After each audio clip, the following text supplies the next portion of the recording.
యెహెజ్కేలు గ్రంథము 37వ అధ్యాయం మొదటి నుంచి. యెహోవా హస్తము నా మీదకి వచ్చెను, నేను ఆత్మవశున్నై ఉండగా యెహోవా నన్ను తోడుకొని ఎముకలతో నిండి ఉన్న ఒక లోయలో నన్ను దింపెను. వాటి మధ్య నన్ను ఇటు అటు నడిపించుచుండగా ఎముకలు అనేకములు ఆ లోయలో కనబడెను. అవి కేవలము ఎండిపోయినవి. ఆయన, నరపుత్రుడా, ఎండిపోయిన ఎముకలు బ్రతకగలవా అని నన్ను అడగగా, ప్రభువా యెహోవా, అది నీకే తెలియనని నేను అంటిని. అందుకైన ప్రవచనమెత్తి ఎండిపోయిన ఎముకలతో ఇట్లనుము, ఎండిపోయిన ఎముకలారా, యెహోవా మాట ఆలకించుడి. ఈ ఎముకలకు ప్రభువైన యెహోవా సెలవిచ్చినది ఏమనగా, మీరు బ్రతుకున్నట్లు నేను మీలోనికి జీవాత్మ రప్పించుచున్నాను. శరమము కప్పి మీకు నరములిచ్చి మీ మీద మాంసం పొదికి శరం మీద కప్పెదను. మీలో జీవాత్మ ఉంచగా మీరు బ్రతుకుదురు. అప్పుడు నేను యెహోవానై ఉన్నానని మీరు తెలుసుకుందురు. ఆయన నాకు ఇచ్చిన ఆజ్ఞ ప్రకారం నేను ప్రవచించుచుండగా గడగడమని ధ్వని ఒకటి పుట్టెను. అప్పుడు ఎముకలు ఒకదానితో ఒకటి కలుసుకునేను. నేను చూచుచుండగా నరములు మాంసమును వాటి మీదకు వచ్చెను, వాటిపై శరమం కప్పెను. అయితే వాటిలో జీవాత్మ ఎంత మాత్రము లేకపోయిను. అప్పుడు ఆయన, నరపుత్రుడా, జీవాత్మ వచ్చినట్లు ప్రవశించి ఇట్లా అనుము, ప్రభువుకు యెహోవా సెలవిచ్చినదేమనగా, జీవాత్మ నలుదిక్కుల నుంచి వచ్చి హతులైన వీరు బ్రతుకున్నట్లు వారి మీద ఊపిరియుడుము. ఆయన నాకు ఆజ్ఞాపించిన ప్రవశింపగా జీవాత్మ వారిలోనికి వచ్చెను. వారి సజీవులై లేచి లెక్కింప సౌఖ్యంగానే మహా సైన్యమై నిలిచిరు. ఒకసారి నాతో చెప్తారండి అందరూ. ఆయన నాకు ఆజ్ఞాపించినట్లు నేను ప్రవశింపగా జీవాత్మ నాలోనికి వచ్చెను. వారు సజీవులై లేచి లెక్కింప సౌఖ్యంగానే మహా సైన్యమై నిలచిరి. ప్రవశించే నోరు అన్న అంశం చెప్తాను. యెహెజ్కేలు పేరుకి అర్థం తెలుగులో యెహోవా బలపరచువాడు అని అర్థం. తర్వాత నెబుకద్నెజరు ఇజ్రాయెల్ దేశం మీద పడి చెరపట్టి తీసుకెళ్లిపోయినప్పుడు చెరపట్టబడిన వారిలో ఈయన ఒకడు. వీళ్ళ నాన్నగారు యాజకుడు అంట, నేను చదివాను బైబిల్లో. తర్వాత ఈయన దేవుడు సేవకు పిలిచినప్పుడు 30 సంవత్సరాలు, ఫరో దగ్గర నిలబడినప్పుడు యేసేపు కూడా 30 సంవత్సరాలు. యెహెజ్కేలు ఈ గ్రంథం అంతా 22 సంవత్సరాలు హిస్టరీ అన్నమాట, ఈ చరిత్ర. తర్వాత మీకు ఇంకా కొంచెం అర్థం కావాలంటే ఈ యెహెజ్కేలు గ్రంథానికి చివరి ప్రకటన గ్రంథానికి చాలా సంబంధాలు ఉన్నాయి. తర్వాత బైబిల్ గ్రంథాన్ని దేవుడు తినిపించాడు ఆయనకి. 3వ అధ్యాయంలో ఉంటది, ఒకసారి చదవనమ్మా. మరియు ఆయన నాతో ఇలా సెలవిచ్చెను, నరపుత్రుడా,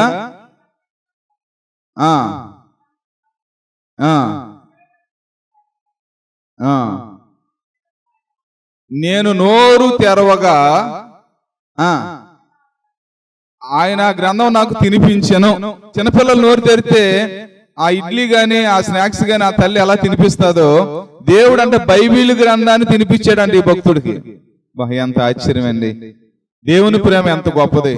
ఇందాకడ జేమిస్ గారు నేను మలవాళ్ళు వెళ్ళాం, ప్రార్థన ఆరాధన కదండి. ఈ రోజు ఆరాధన పెడతానికి వెళ్ళాం. ఆరాధన పెడతానికి వెళ్తే ఏం జరిగిందో తెలుసా? మేము వెళ్ళిన తర్వాత ఒక్కోసారి ఊడి చేసి పట్టా వేసి కుర్చీలు వేస్తారు. ఈసారి అలా చేయలే. కుంకుడు చెట్టు ఇలా ఉంటది కదా, పగలేమో ఇటు పెడతాం నీడ వస్తుందని ఎండ టైంలో, రాత్రి బుధవారం ఏమో ఇటు పెడతాం, ఆ డొంక అన్నమాట. అదంతా ఇటే పక్క చేయని వాళ్ళు అన్నారంట, ప్రార్థన పెడతాం ఏంటి, వద్దు అన్నారంట. ఆ మాట చెప్పారు. ఆ మాట చెప్తే బాధ రాలేదు కానీ నాకు సంతోషం వచ్చింది. అంటే ఇంకా శ్రమంలోకి వెళ్తామని తొందరగా దేవుడు స్థలం ఎత్తాడు అని నమ్మకం వచ్చింది నాకు.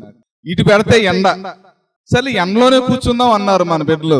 సర్లే తుడిచారు, పట్ట వేసారు, కూర్చున్నాము. అది మనకు అనుభవం ఏదో నేర్పుతున్నాడు దేవుడు అనుకున్నాం. మొత్తానికి ఎంత ఇబ్బంది పెడుతున్నారంటే కనీసం చెట్టు కింద ప్రార్థన కూడా పెట్టుకోవటం వీల్లేదు అన్నారంటే గొప్ప దీవెన ఏదో ఉంది అనుకుని మనసులో సంతోషంగానే ఉన్నాం. మొత్తానికి ఎండలైనా సరే అలా కూర్చుందామని అలా కూర్చునేటప్పటికి గొడుగు పట్టినట్టు వచ్చిందండి నీడ. గొడుగు పడతారే, దేవుడు గొడుగు పట్టాడా, చల్లగా ఉంది, ఏసీ లాగా ఉందండి. మొత్తం ప్రార్థన అయ్యేదాకా అంతే. ఎంత గొప్ప దేవుడు అనిపించింది. సరేండి. కాబట్టి పిల్లారా, ఈ బైబిల్ తినిపించిన ఆయన తర్వాత దేవుని హస్తం ఈ భక్తుడి మీదకి వచ్చి ఒక లోయలో, అప్పుడు ఇజ్రాయెల్ దేశంలో లేరు వీళ్ళు. ఈ టైంలోనే మలాకి తర్వాత ఇర్మియా కొంతమంది 3-4 ప్రవర్తలు ఆ టైంలో లేచారు. సరేండి, చిన్న ప్రవర్తలు పెద్ద ప్రవర్తలు కూడా కొంతమంది ఈ టైంలోనే దేవుడు వాళ్ళని లేపాడు. సర్లే, మొత్తానికి ఆ లోయలో తీసుకెళ్ళాడు దేవుడు. లోయలో తీసుకెళ్లి మొదటగా ఆ లోయ చూపించగానే ఎలాగుందంటే లోయ ఎండిపోయిన ఎముకలు. ఏమండి, అన్ని ఏమైపోయినాయి? ఎండిపోయినాయి. అక్కడ పూర్లు, అబ్బో చాలా లోయ, అది గుంట, అది ఆ ఎండిపోయిన ఎముకలతో నిండిపడి ఉంది. వాసన చూడండి, దుర్వాసన. అలాంటి ఎముకల్లో ఏం చేపించాడంటే ఇటు అటు నడిపించాడు. కొద్దిసేపు నడిపితే అని భయంగా, కానీ దేవుని హస్తం ఉంది ఆయన పైన, గొడుగులాగా దేవుని హస్తం ఉంది. సరే, అటు నడిచాడు, ఇటు నడిచాడు, ఇటు నడిచాడు, అటు నడిచాడు. ఎందుకు నడిపించాడు దేవుడు ఆయన్ని? అదొక అనుభవం. ఏమండి, కొంతమందికి సేవకులకి కొన్ని కష్టాలు వస్తాయి, సేవకులకి కొన్ని అనారోగ్యాలు వస్తాయి, సేవకులకి కొన్ని శ్రమలు వస్తాయి, సేవకులు అప్పులు పాలు అయ్యే విధానం కూడా చేస్తాడు దేవుడు. ఈ బాధలన్నీ సేవకులకి రప్పిస్తాడు దేవుడు. ఎందుకు తెలుసా? అనుభవం కోసం. దేనికోసం అమ్మా? అనుభవం కోసం. ఒక తల్లి వచ్చి చాలా శ్రమలు వచ్చినాయి అని ప్రార్థన చేసింది అనుకోండి, చూడండి, అప్పుడు ఈ సేవకుడు బలపరచాలంటే ఏమై ఉండాలి? ముందల శ్రమ పొంది అనుభవం ఉండాలి. మీరు బైబిల్ లోతుగా మీరు ఆలోచిస్తే ఇర్మియా గాని హెజ్కేల్ కొంతమంది భక్తుల్ని దేవుడు ప్రాక్టికల్ గా వారి దగ్గరికి తీసుకెళ్లి మసులు సున బాణ చూపించి, సారిపై కొండ చూపించి, ఇలాంటివన్నీ చూపించి అప్పుడు ప్రసంగానికి పంపించేవాడు దేవుడు. ఎందుకని? అనుభవం కోసం. సరేండి, కాబట్టి ఈ సేవకుడు బలపరచాలంటే అనుభవం పూర్వకంగా బలపరచాలి. అమ్మ, నాకు నిందలు వచ్చినాయి అమ్మా, నేను ఇలా ఓర్చుకున్నాను, దేవుడు నీకు సహాయం చేస్తాడు నాన్న, నువ్వు భయపడి మాకు, బాధపడ మాకు అని చెప్పగలిగిన అనుభవాలన్నీ సేవకుడికి నేర్పిస్తాడు. ఆ సేవకుడికి వ్యాధులు ఏంటండి, సేవకుల కష్టాలు ఏంటండి, సేవకుల అప్పులు ఏంటండి అని అనుకుంటారు. నేను దేవుడు ఏం చేస్తాడంటే అందరూ హృదయాలు ఎరుగుండాలని, అన్ని బాధలు తెలియాలని, సరేండి, అన్ని పరిస్థితులు ఇలా అర్థం చేసుకోవాలని. లేని వాళ్ళు ఎవరన్నా నా సందా ఇస్తే, ఒకవేళ దశం భాగం ఇస్తే, నేను ఆలోంత కాసేపు చూడండి పొలం పనికి వెళ్ళి 6 గంటలు 7 గంటలు 8 గంటలు కష్టపడితే వీళ్ళకి డబ్బులు 1000 రూపాయలు దేవుడు ఇస్తే, ఆ 1000 రూపాయల్లో 100 రూపాయలు దేవుని వాక్యం దశం భాగం నాకు ఇచ్చారు కదా అంటే దీంట్లో 8 గంటల కష్టం ఉంది. ఎందుకంటే ఒకప్పుడు నేను ఆ పొలం పనులు చేశాను, ఒకప్పుడు రాత్రి అన్నం ఆ టిఫిన్లో పెట్టుకుని ఆ కూలి పనులు చేసిన అనుభవం దేవుడు నాకు ఇచ్చాడు. కాబట్టి నాకు ఆ కష్టం విలువ నాకు తెలుసు. నేను ఒకసారి చేయను ప్రార్థన, 2-3 సార్లు చేస్తా ప్రార్థన. వాళ్ళు ఎంత కష్టపడితే వచ్చినాయి ప్రభువా, దీనికి ఆ దీవెన పొందాలి. కొంతమంది ఎంప్లాయీస్ ఉంటారు, ఎంత కష్టపడతారో. కొంతమంది మా సామాన్య మనుషులు ఎంత కష్టపడతారు, వారి కష్టం ఎంత ఉంటుందో. ఏమండి, ఇటు అటు నడిపించాడు అంటే దేవుడు ఏంటంటే ఒక అనుభవం వారికి సేవకుడికి నేర్పించాడు. ఒక అనుభవం ఏం చేశారమ్మా? నేర్పించాడు. నేర్పిస్తాడు దేవుడు. అన్ని శ్రమలు పడతారు, వీళ్ళు సంతోషంగా పడతారు. అవన్నీ అనుభవాలు అన్నమాట. మనుషులకు చెప్పటానికి అర్థం చేసుకోవటానికి. ఏంటో మనుషులు ఏం చేయాలమ్మా? మనుషులు అర్థం చేసుకోవటానికి కొన్ని కష్టాలు పెడతాడు దేవుడు. ఎన్నిసార్లు అదంతా ఒక అనుభవం. ఇందాక బండి మీద వస్తున్నప్పుడు ఆయన చెప్తున్నాడు, అయ్యా ఒకప్పుడు నాకు ఇక్కడ ఒక గెడ్డ లాంటిది వచ్చిందండి, 10 సంవత్సరాల మట్టి ఉంది గెడ్డ. కానీ రాత్రి ఉపవాస ప్రార్థనలో నేను చెయ్యి వెళ్ళేటప్పుడు అసలు గెడ్డలేదండి అన్నాడు. ఏమైపోయిందోనండి అన్నాడు. చూడండి, ఆ గెడ్డ అసలు ఆశ్చర్యం అయిపోయిందండి. చూడండి, ఇంత గెడ్డ ఏమైపోయిందో తెలియదండి, దేహంలోంచి అసలు తడివినా కాపాడతలేదండి అన్నాడు. ఆశ్చర్యం కాదా? అనుభవం కాదా? చూడండి, ఉపవాస ప్రార్థనలు స్వస్థత జరగవా? చూడండి, అద్భుతాలు చేయడా దేవుడు? అవును. ఆయన చెప్తూ పోయిన సంవత్సరం జూన్ మాసం అయ్యా, అప్పుడే నేను కొత్తగా వస్తున్నానయ్యా, ఒక రాత్రి నాకు స్టార్ట్ అయినాయి అయ్యా 67 మోషన్స్ అయినాయి అయ్యా. ఎన్నమ్మా? మరణం అంచుల్లోకి వెళ్ళిపోయానయ్యా. 67 ఓపిక లేదు, చచ్చిపోతానని భయం వేసిందయ్యా. నా భార్య అని పిలిచి, అమ్మా నీ కొడుకులు 2 ఉన్నారు, ఎక్కడికి వెళ్ళమాకు, కోడల దగ్గరికి వెళ్ళమాకు, నీ అన్న తమ్ముల దగ్గరికి వెళ్ళమాకు, నువ్వు ఎక్కడికి వెళ్ళమాకు, దేవుని బిడ్డల దగ్గర ఉండమని అప్పగింతలు కూడా పెట్టేశానయ్యా. చూడండి, నువ్వు ధైర్యంగా ఉండని జాగ్రత్త చెప్పేసాను నా భార్య. అంతా అయిపోయా నేను. చూడండి, పాపం 4-5 లేకపోతే ఒక అరడజన్ అవుతేనే భయం అయిపోతుంది. 67 అంట పాపం. చూడండి పాపం ఎంత వీక్ అయిపోయాడో, పాపం చచ్చిపోతాడని భయం వేసింది ఆయనకి. అలాగ అప్పగింతలు పెట్టేశానయ్యా. కానీ ఆ దేవుడు నన్ను ఈ దినాన్ని నిలబెట్టాడయ్యా. అనుభవాలు అందుకని అంటారు, పెద్దవాళ్ళ దగ్గరికి వెళ్ళండి, అనుభవాలు చెప్తారు. చూడండి, సేవకుల దగ్గరికి అనుభవాలు, ఇవన్నీ కూడా అనుభవాలు. అటు ఇటు నడిపిత్తంలో అనుభవం అది. సరే, మొత్తానికి ఆయన ఒక ప్రశ్న ఇచ్చారు, నరపుత్రుడా, ఈ ఎండిపోయిన ఎముకలు బ్రతకగలవా? అయ్యా అది నీకే తెలుసు అని చెప్పగానే ఆయన అన్నాడు, ప్రవచన వ్యక్తి చెప్పవయ్యా, ఎండిపోయిన ఎముకలతో మాట్లాడు. ప్రభువైన యెహోవా సెలవిచ్చినదేమనగా, ఎండిపోయిన ఎముకలారా, దేవుని జీవాత్మ మీలోకి రప్పిస్తున్నాడు. చర్మం వస్తాది, నరాలు వస్తాయి, మాంసం వస్తాది. ఇదిగో మీరు ఇలా బ్రతుకుతారు. ఇదిగో దేవుడు యెహోవా మాట మీరు ఆలకించండి అని ఇలా చెప్పవయ్యా, ప్రవచించవయ్యా అన్నాడు. ఏమండి, అప్పుడు ఆయనే ప్రవచించవచ్చుగా. భక్తుడు నోరు ఎందుకు ఉపయోగించాడంట? ఏమండి, ఏజ్కేలు కూడా ఆడతా పాడతానే ఇలా బ్రతికాడు. చూడండి, కానీ ఏజ్కేలు గుర్తించాడు, దేవుని నన్ను పిలుస్తున్నాడు, నన్ను ప్రవక్తగా చేయబోతున్నాడు చూడండి అని అతను బలపడ్డాడు, అతను గుర్తుపెట్టాడు, దేవునికి లోబడ్డాడు కాబట్టి దేవుని నోరు ఆయనకి ఇస్తున్నాడండి. బా, నువ్వు ప్రవశించు, నువ్వు చెప్పు, దేవుని మాట చెప్పు. నువ్వు దేవుని మాట చెప్పాడండి. దేవుని మాట చెప్పగానే ఇదిగో దేవుడని యెహోవా సెలవిస్తున్నాడు. ఏజ్కేలు నోరును దేవుని నోరుగా చేశాడు. ఏవి నీచములో ఏవి ఘనములో నువ్వు గుర్తు పట్టిన ఎడల నా నోటు వలె ఉంటావు. దేవుని నోరిస్తాడంటే మనకి. ఏజ్కేలుకి దేవుని నోరిచ్చాడు. నువ్వు ప్రవశించాయా, నువ్వు ప్రవశించమనగానే ఎండిపోయిన ఎముకలతో మాట్లాడుతున్న సంతోషంగా అస్తమందిగా పైన. చూడండి, ఓ ఎండిపోయిన ఎముకలారా, చూడండి చక్కగా ధైర్యంగా చెబుతున్నాడు. చూడండి, అవన్నీ కూడా అలా ప్రవశించగానే గడగడ మన శబ్దం వచ్చిందంట. శబ్దం వస్తే చూడగానే ఆ ఎముకేమో కలిసిపోయి అలా కలిసిపోతున్నాయి. అంతా కలిసిపోతా ఉంది. ఆ ఎముకలని అలా కలిసి అస్తపంజం అయిపోయింది. ఆ తర్వాత చర్మం వచ్చేసింది, నరాలు వచ్చేసింది, మాంసం వచ్చేసింది. మామూలు మనుషులు అయిపోయారు ఏంటండి, లోయ అంతా మామూలు మనుషులు అయిపోగానే పిల్లరా తర్వాత మళ్ళోసారి మాట్లాడుతున్నాడు దేవుడు, నరపుత్రుడా మళ్ళా ప్రవచనం ఎత్తు. చూడండి, జీవాత్మ వారిలోకి వచ్చి ఊపిరి విడవాలి, నువ్వు చెప్పు, నా మాట నేను చెప్పినట్టు చెప్పు అన్నాడు. సంతోషంగా ఇందాక మీద ఇంకెక్కువ ధైర్యం వస్తుంది ఇప్పుడు. ఏమండి, చూడండి మళ్ళా ఈ నోరుతో ఏజ్కేలు నోరుతో మాట్లాడుతున్నాడు.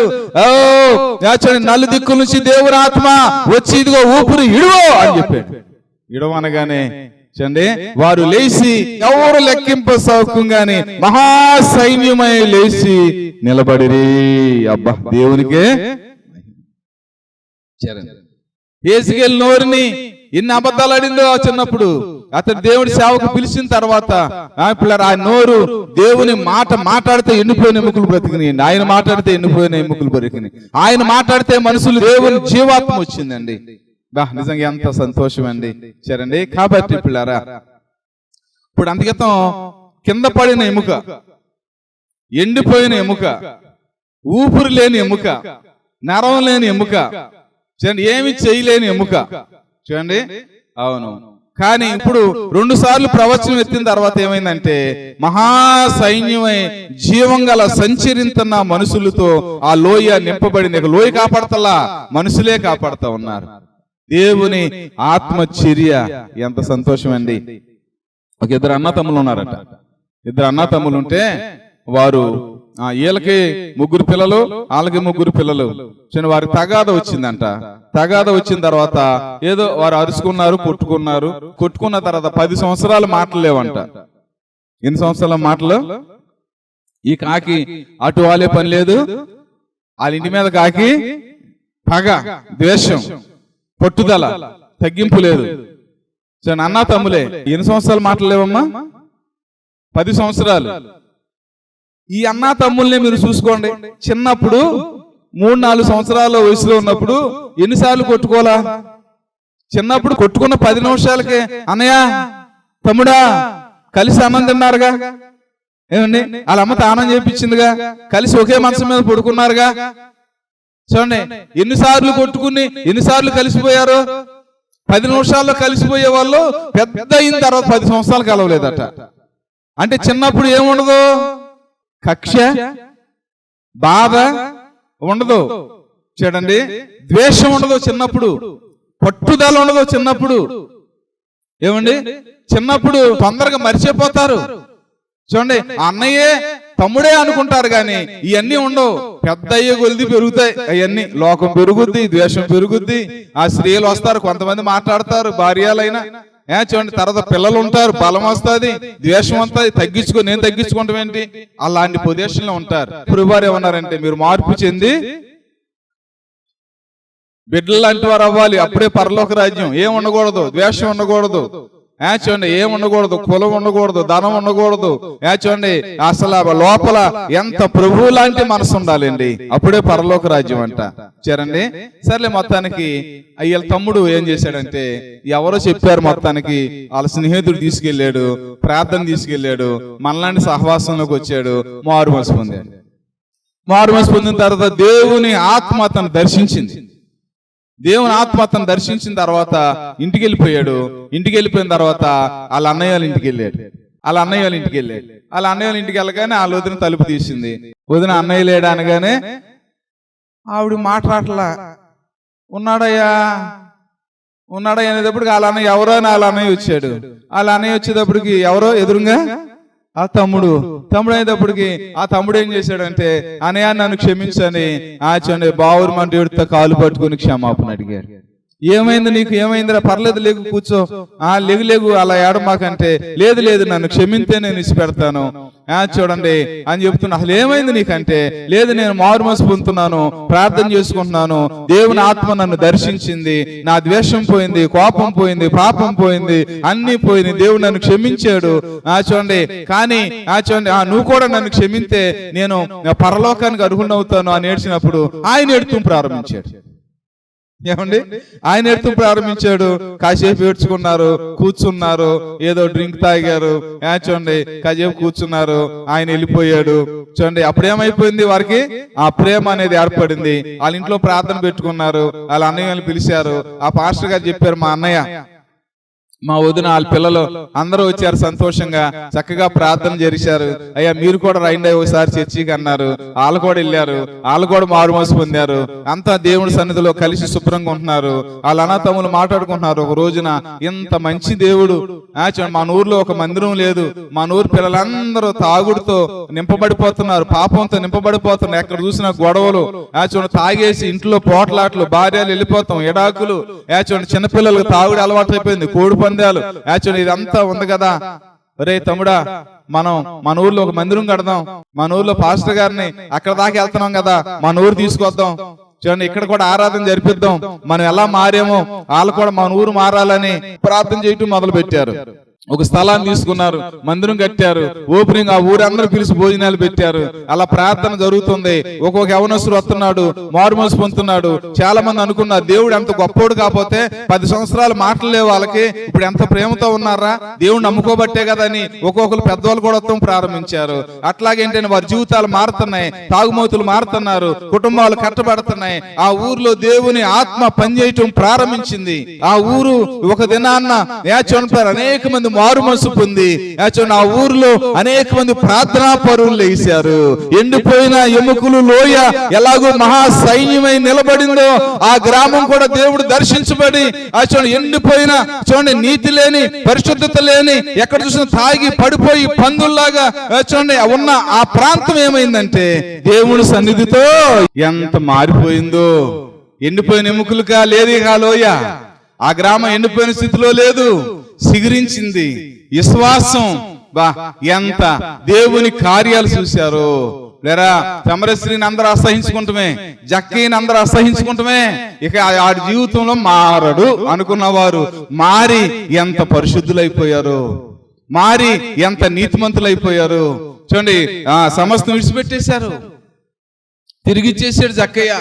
సమరస్త్రీ మారిపోయి సాక్ష్యం చెప్పి ప్లేరా ఆ సుకార్ అనే గ్రామం ఆ చూడండి ఎండిపోయిన లోయలాగా ఏర్పడిన ఎండిపోయిన స్థితిలో లోకం అంతా కూడా సమరస్త్రీలో పెట్టుకున్న ఆ తల్లి జీవాత్మ ఆవుల్లోకి వచ్చినప్పుడు ప్లేరా ఆవిడ ఉజ్జీవించబడి అనేక మంది ఉజ్జీవించబడింది. ప్లేరా ఆవిడ నోరుని ఎలా మార్చాడంటే చూడండి ఆవిడ నోటితో సాక్ష్యం చెప్తుంటే ఎంత మంది మారిపోయారో చెప్పడానికి వీల్లేదు. ప్లేరా ఉజ్జీవం చూడండి ఎండిపోయిన ఎముక చూడండి చెప్పు ఇప్పుడు వెళ్ళి చెప్పు. ఇజ్రాయెల్ ప్రజలు ఏమనుకుంటున్నారు తెలుసా? ఏంటి దేవుడు మనల్ని ఇచ్చిపెట్టేశాడు, మన సమాధిలో ఉన్నామేంటి, మన ఆశ ఇక విఫలమైపోయింది, ఎండిపోయింది, ఇక మనం ఇక్కడ నెబుకద్నెజరు చేతిలోనే చచ్చిపోతాం, ఇక్కడే మన సమాధులు జరుగుతాయి, మనకు విడుదల లేదు, మన దేవుడు మమ్మల్ని తీసుకెళ్ళడు, ఇదిగో ఈ చెరలోనే ఇదిగో ఈ చెర పట్టుబడిన ఈ దేశంలోనే మేము ఉండిపోవాలి అనుకుంటున్నారయ్యా, ఎల్లప్పుడు వెళ్ళి చెప్పు అన్నాడు. గబగబా లోయలోంచి వెళ్ళిపోయాడు. హేజ్కేలు చెబుతున్నాడు, అనుభవం పొందాడుగా, కల్లారా చూశాడుగా, ఆయనోరే ప్రవశించాడుగా. ఏమండి అప్పుడు చెప్తున్నాడు, ఓ ఇజ్రాయిల్లారా మీరు బాధపడుతున్నారా, మీరు భయపడుతున్నారా, ఇక్కడే ఉండాలనుకుంటున్నారు మీరు, దేవుడు చెప్పమన్నాడు త్వరలోనే మనకు విడుదల వస్తుంది, త్వరలోనే మంచి దినాలు వస్తున్నాయి, త్వరలోనే మన ఇజ్రాయెల్ దేశం మనం వెళ్ళిపోతాం. సరండి ఆయన ఎండిపోయిన లోయ ఎలాంటి పుష్పించిందో, ఎండిపోయిన ఎముక ఎలాగూ సైన్యమై నిలబడిందో, ఎండిపోయిన ఎముక ఎలాగూ వారి జీవితంలో ఇజ్రాయెల్ ప్రజలు చెప్పారు. ఏమండి ఇజ్రాయెల్ ప్రజలకు చెప్పారు. చెప్పిన తర్వాత చూడండి అప్పుడు వారికి లేదమ్మా నేను లోయలో దిగాను, నేను ప్రవశించాను, దేవుడు కాదు నేనే చెప్పాను, ఆ ఎండిపోయిన ఆ లోయ బ్రతికింది, మనుషులయ్యారు, మన ఆశలు చిగురించబోతున్నాయి, మనకు మంచి దినాలు రాబోతున్నాయి, మనకి విడుదల రాబోతుంది. దేవుడు ఎంత మంచి దేవుడు నువ్వు గుర్తుపట్టాలి.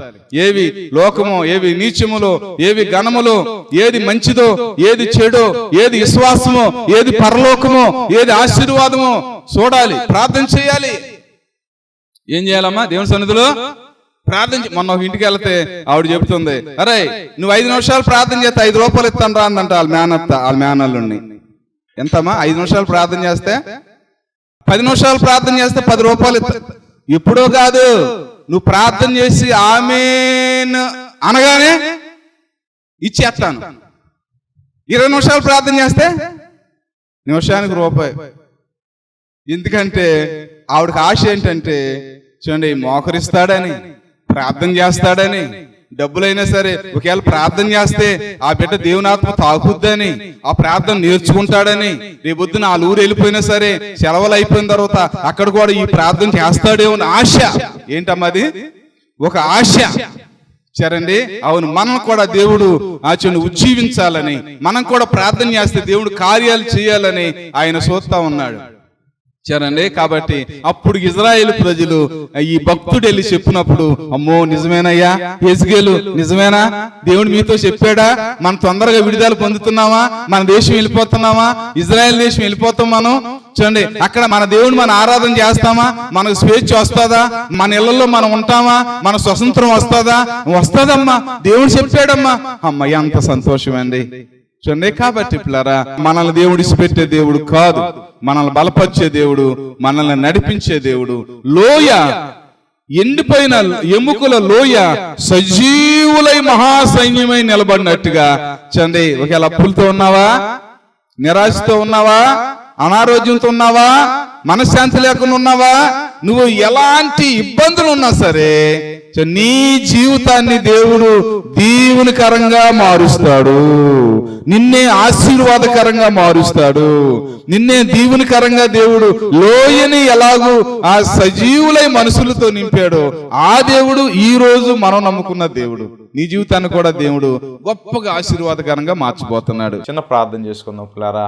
మీరు వాక్యం విన్నారు కదండి, ఈ వాక్యం మీలో ఫలించలాగున, ఈ వాక్యం మిమ్మల్ని నడిపించలాగున నేను ప్రార్థన చేస్తాను.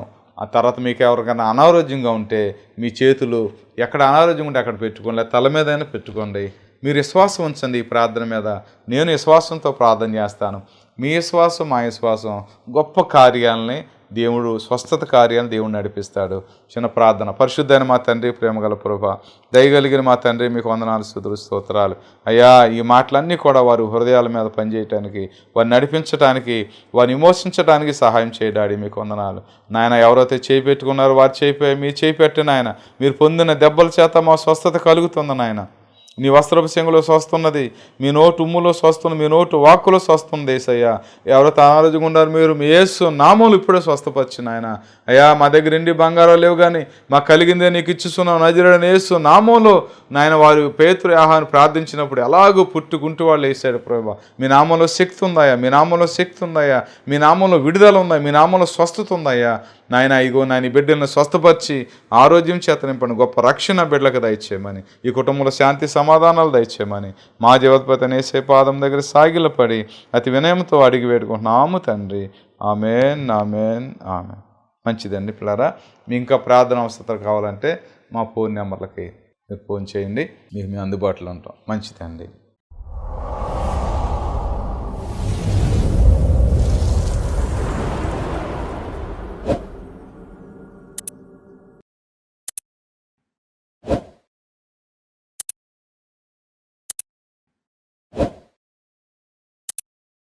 మా అడ్రస్ LAF బెతెస్దా ప్రార్థనా మందిరం, స్విమ్మింగ్ పూల్ రోడ్, సర్కర్ తోట, మచిలీపట్నం, ఆంధ్రప్రదేశ్, కృష్ణా డిస్ట్రిక్ట్.